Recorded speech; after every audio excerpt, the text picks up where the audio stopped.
The World Economic Forum in Davos had seen many uncomfortable moments over its decades of bringing together the world's most powerful economic minds.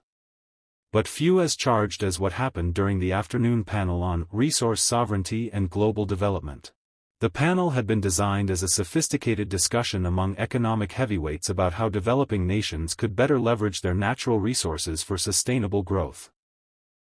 Scott Bessent, Trump's newly appointed Treasury Secretary, was the marquee American voice. Brilliant. Hedge fund background. Deep understanding of global capital flows. The kind of person Davos was built for. Other panelists included an IMF deputy director, a World Bank chief economist, a European Central Bank official, and 2 African finance ministers who were expected to nod along while the Western experts explained how Africa could do better. Then there was Captain Ibrahim Traoré. His presence at Davos was itself controversial. Military leaders don't typically attend the world's premier gathering of financial and political elites. But his international profile had grown significantly through his confrontations with Western leaders. Davos organizers had invited him as a gesture toward including authentic African voices rather than just Western-approved African technocrats. It was a decision they hadn't fully thought through. The session began predictably. IMF official discussed governance frameworks. World Bank economist presented data on resource curse dynamics. European Central Bank representative talked about transparent financial systems. All very technical. All very confident that the problem with African resources was African management. Then Bessent was given the floor. He was impressive. Clear thinking. Sophisticated argument. He spoke about how global capital markets could help African nations monetize their resources more efficiently. How American financial expertise could structure deals that generated more value than current arrangements. The fundamental challenge in African resource development is not a lack of resources. Obviously, Africa has extraordinary mineral wealth. Gold, cobalt, lithium, manganese, resources the global economy desperately needs, particularly for the energy transition. The challenge is sophisticated financial management of those resources. He was warming up. We see gold, for example, in Burkina Faso, Mali, Ghana. These are countries sitting on extraordinary gold reserves. But the revenue generated from that gold doesn't translate into commensurate development outcomes. Why? Because the financial structures around resource extraction are often opaque, inefficiently structured, or captured by rent-seeking interests. With American financial expertise and capital markets infrastructure, we could help these nations structure their resource revenues far more effectively. Frankly, we could manage these resources in ways that generate significantly more value for local populations than current arrangements. He sat back, confident. The room murmured approvingly. This was exactly the kind of sophisticated thinking Davos valued. American expertise solving African problems. The IMF official nodded. The World Bank economist made a note. The 2 African finance ministers looked at each other with expressions that mixed discomfort with the diplomatic necessity of appearing engaged. Then the moderator turned to Traoré. Captain Traoré, you've been quiet. The secretary has made an interesting proposal about American financial expertise helping manage African resources. Your thoughts? Traoré had been sitting with his characteristic stillness. Military posture. Red beret on the table beside him. Taking occasional notes. Now he looked up at Bessent directly. When he spoke, his voice was quiet enough that people leaned forward to hear. Mr. Secretary, you said you could manage our gold better than we do. That's essentially the argument, yes. With appropriate financial structures, you're managing it already. The room went completely still. Bessent blinked. I'm sorry. American and Western financial institutions are already managing African gold. Have been for decades. That's not a proposal for the future. That's the current reality. So when you say you could manage it better, the question I have is, better for whom? Because for the past 60 years, Western financial expertise has been deeply embedded in African resource extraction. The gold has flowed. The expertise has been applied. The financial structures have been built. And yet, Here we are.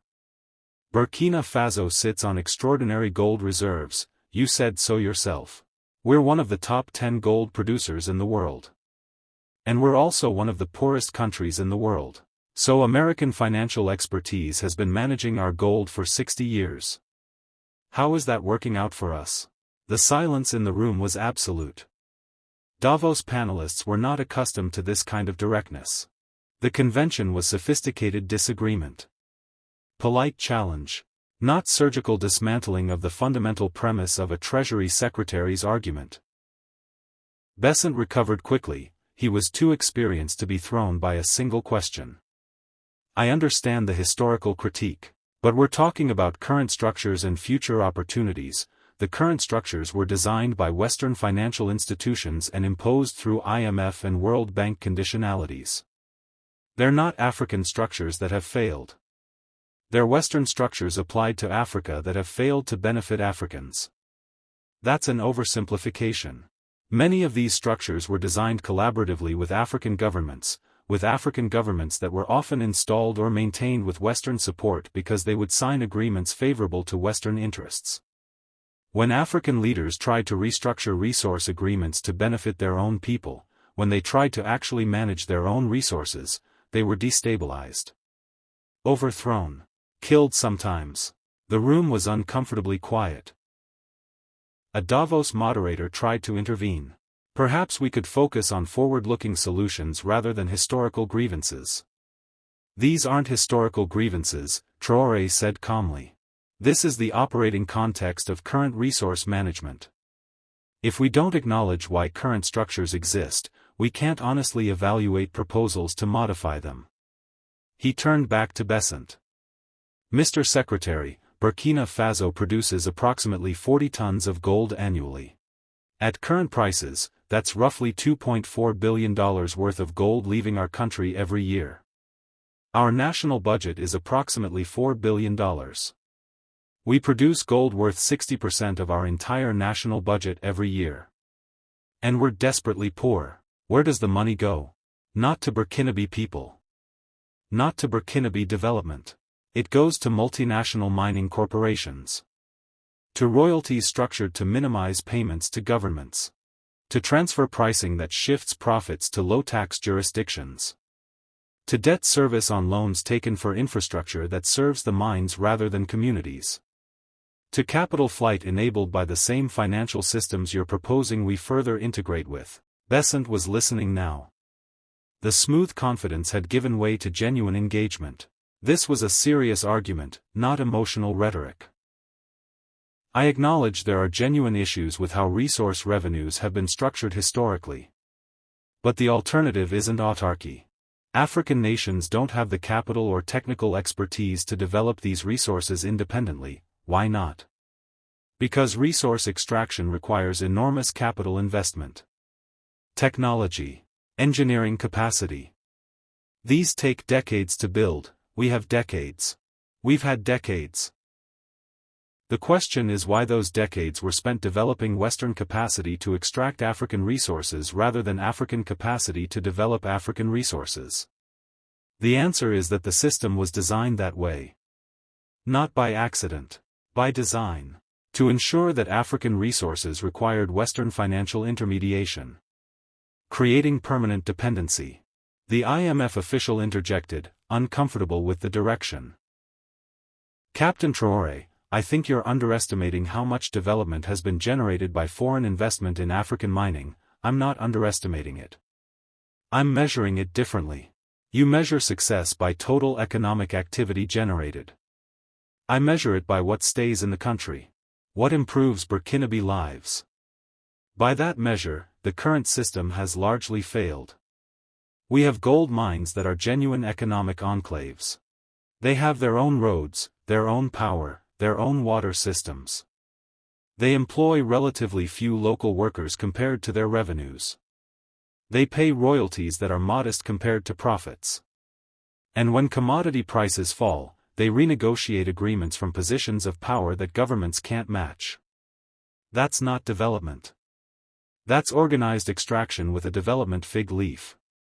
Bessent leaned forward. So what's your alternative?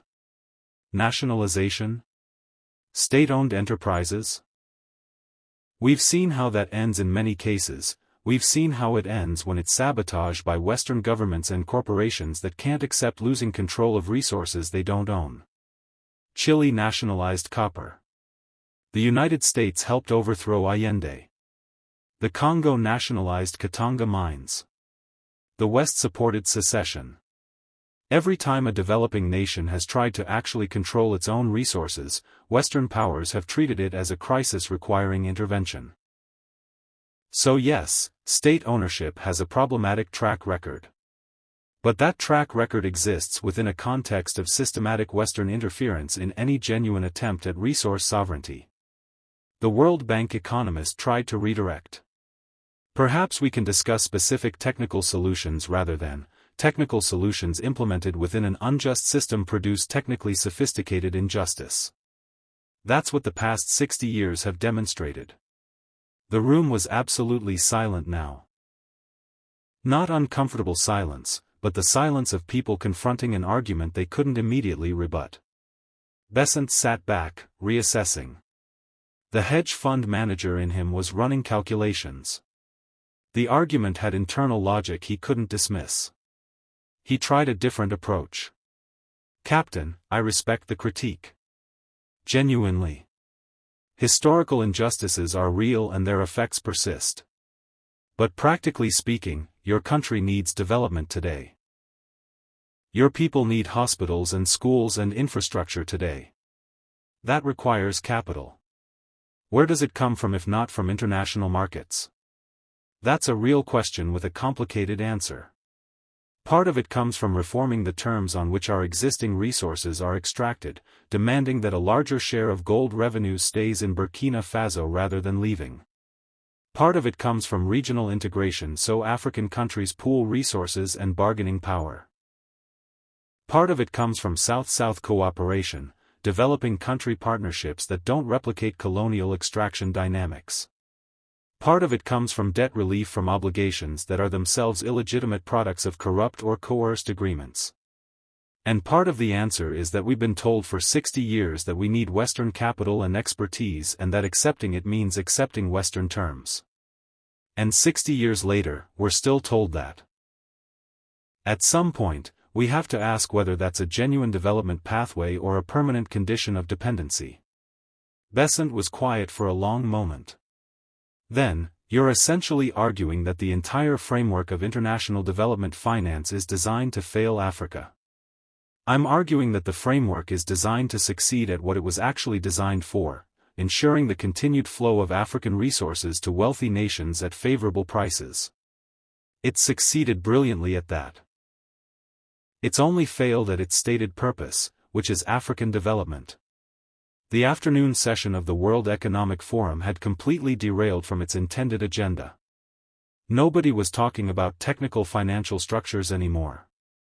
They were confronting a fundamental question: was the system designed to help Africa, or to extract from it? The session ended without resolution. How could it? Traoré had challenged not just Bessent's proposal but the entire framework within which the proposal existed. You can't resolve that with a panel discussion and a networking lunch.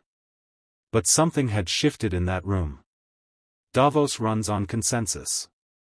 On the comfortable agreement that the current system, whatever its flaws, is basically sound and can be improved through technical adjustments.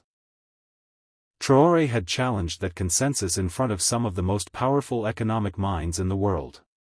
And they hadn't been able to refute him. The unofficial conversations that followed were telling. In the corridors of the conference center, in private dinners, in sidebar meetings, people were discussing not the agenda items but what the African captain had said. A German hedge fund manager approached one of Traoré's aides. He's essentially making a Marxist critique of development finance but with specific empirical evidence rather than ideology. That's more dangerous than typical left-wing rhetoric because it's harder to dismiss. A British private equity executive told a colleague, "The 40 tons of gold argument is devastating. We've never had to answer that question directly. Someone should have thought through the response before putting Bessent in that room with him." An American investment banker admitted privately, he's right about the transfer pricing. We all know it. It's one of the mechanisms that makes African mining profitable for shareholders at the expense of local revenues. Nobody wanted to say that out loud at Davos. The conversations continued. Some defensive. Some genuinely reflective. But all recognizing that Traoré had identified something real that couldn't be wished away with technical jargon or development finance vocabulary. Bessent, to his credit, didn't dismiss the exchange.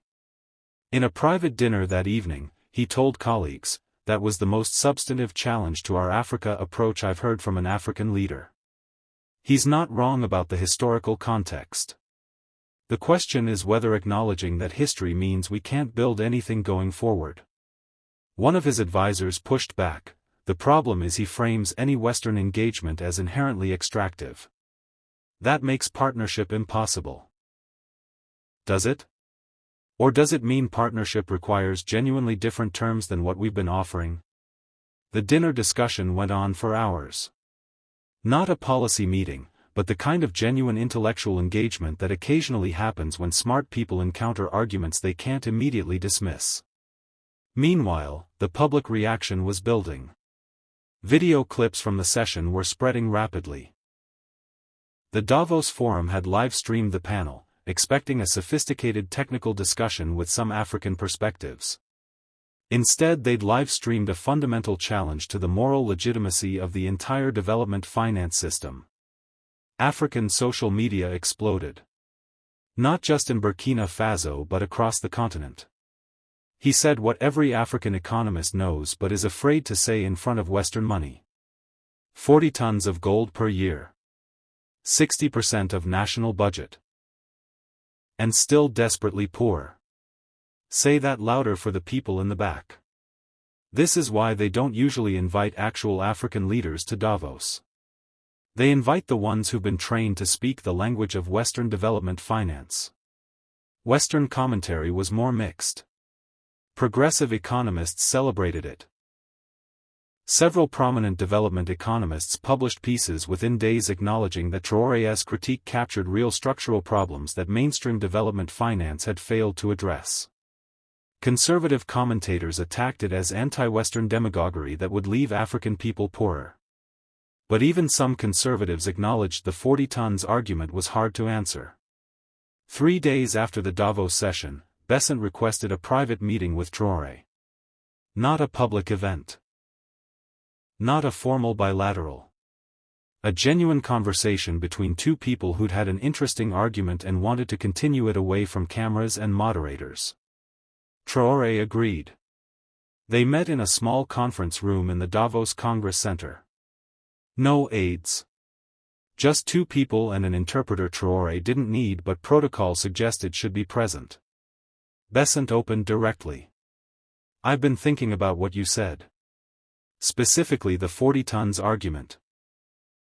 I've had my staff run the actual numbers for Burkina Faso's gold sector. You're right that the percentage of revenues staying in country is significantly lower than it should be given the scale of production. How much lower? Depending on how you measure it, Burkina Faso retains somewhere between 8 and 15% of the total economic value generated by gold extraction. The rest leaves through various mechanisms. Royalties are low by international standards. Transfer pricing is a significant issue. Profit repatriation is substantial. And infrastructure investment by mining companies primarily serves operations rather than communities." Traoré nodded. "So when you said you could manage our gold better, you were right. But not in the way you meant. The current management is generating massive value. Just not for us. That's fair. So let me ask you seriously, what would better look like from your perspective?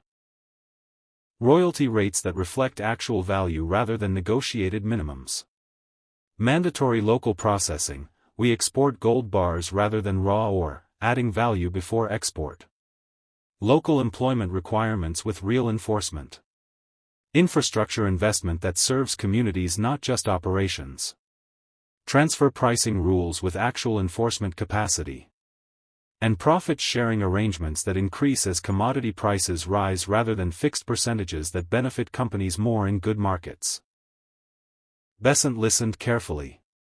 Those are all technically feasible.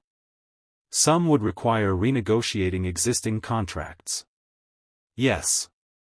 And companies will resist because it reduces margins. And they'll threaten to leave, which governments fear because even 30% of something is better than 100% of nothing. Which is how they maintain terms that don't serve the host country. What if America helped with that negotiation? Not to extract better terms for American companies. I'm talking about genuine technical assistance for contract renegotiation. Helping Burkina Faso develop the expertise to negotiate better deals. Traoré was quiet for a moment. That would be genuinely useful if it was actually that. Technical assistance without strings attached. Without conditions that the renegotiated contracts favor American companies. Without implicit pressure to maintain relationships with Western financial institutions. How would you trust that it was genuine? I probably wouldn't immediately. Trust is built through demonstrated behavior over time. America has a long history of offering technical assistance that turns out to serve American interests more than the supposed beneficiary. That history exists whether we acknowledge it or not. It shapes how any American offer is received. So there's no way to break that cycle? There's a way. Start small. With something that has no strategic value for America. If America helps Burkina Faso renegotiate a contract with a Canadian mining company, where America has no direct interest, and the outcome actually benefits Burkina Faso, that's evidence of genuine intent. If you start with American companies, or with sectors that have strategic importance to America, the conflict of interest makes genuine assistance impossible. Bessent nodded slowly. That's a reasonable test.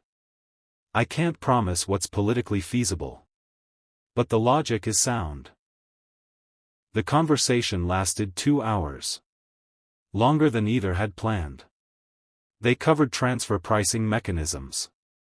Commodity hedging strategies that could protect African budget revenues from price volatility. Regional currency arrangements. The role of Chinese investment in changing negotiating dynamics. Development finance alternatives. It wasn't agreement. On many things they remained far apart. Traoré's fundamental position, that the system was designed for extraction not development. And Bessent's fundamental position, that the system could be reformed to deliver better outcomes, were genuinely incompatible at the philosophical level. But they found practical overlap. Specific technical areas where American expertise could help Burkina Faso get better outcomes from existing resource agreements without requiring either side to abandon their deeper framework. A framework for information sharing about tax avoidance mechanisms in mining sectors. A joint working group on contract transparency. A technical assistance program focused on local content requirements and enforcement. Small things. But things that had been blocked for years by the assumption that American engagement meant American control. After the meeting, Bessent told his staff, "He's the most sophisticated African leader I've encountered on economic issues. And I don't mean sophisticated in a Western-trained technocrat way. He's sophisticated in understanding how the system actually works rather than how it's supposed to work." One of his staff asked, "Did you change his mind about American intentions?" "No. And I shouldn't expect to. His skepticism is historically earned. What matters is whether we can demonstrate different behavior. The test he proposed is actually a good one. Start where we have no strategic interest. Prove genuine intent before asking for trust we haven't earned." Back in Ouagadougou, Traoré faced his own internal debate. His economic advisors were divided about the private Bessent meeting. Some thought it was progress, genuine engagement from an American Treasury secretary was unprecedented and could lead to real policy changes. Others were suspicious. This is how it works. They realize direct confrontation isn't working. So they offer sophisticated engagement.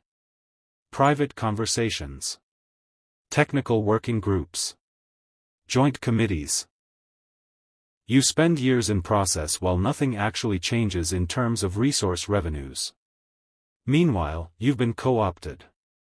You're inside the system now, not outside it. Your critique loses its force because you're seen as a participant. Traoré listened to both sides. Then said, the question isn't whether to engage. Refusing engagement is also a choice with consequences.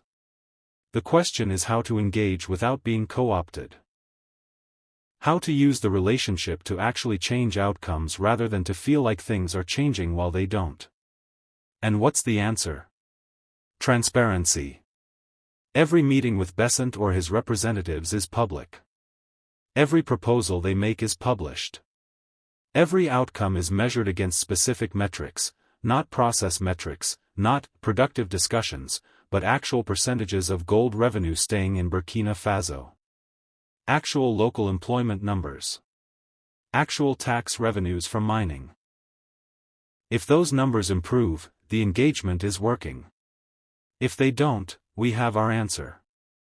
It was exactly the same logic he'd applied to every other powerful relationship. Not ideological rejection of engagement. Not naive acceptance of offers. But transparent, metric-based evaluation of whether the engagement actually served Burkina Faso. 6 months after Davos, a coalition of African nations issued a joint statement on resource sovereignty. It wasn't coordinated by the African Union bureaucracy. It emerged from a series of conversations that traced back to the Davos session. Finance ministers and economic advisors from 14 African nations had been galvanized by Traoré's argument. Not because it was new, African economists had been making these arguments for decades. But because it had been made forcefully, publicly, and undeniably on the world's most visible economic stage. The joint statement demanded minimum royalty rates of 15% for extractive industries across the continent. Mandatory local processing requirements. Standardized contract transparency provisions. A Pan-African tax information exchange to combat transfer pricing.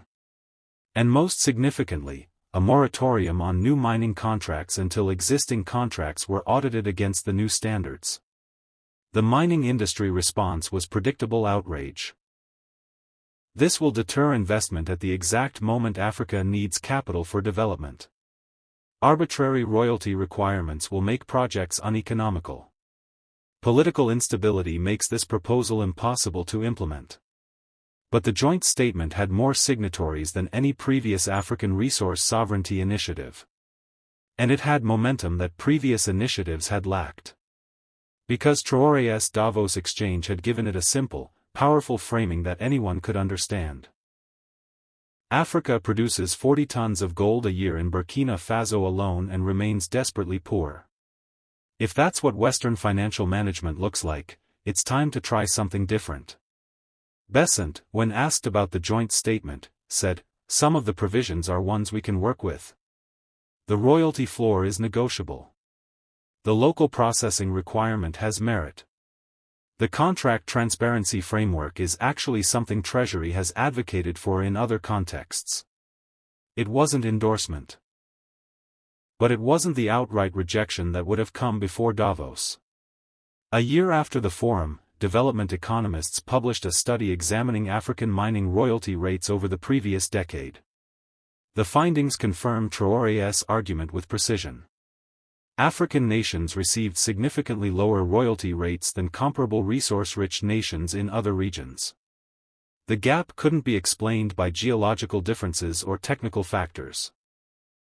It could only be explained by negotiating power asymmetries, the same asymmetries Traoré had described. The study was cited in parliamentary debates across Africa. In IMF working papers.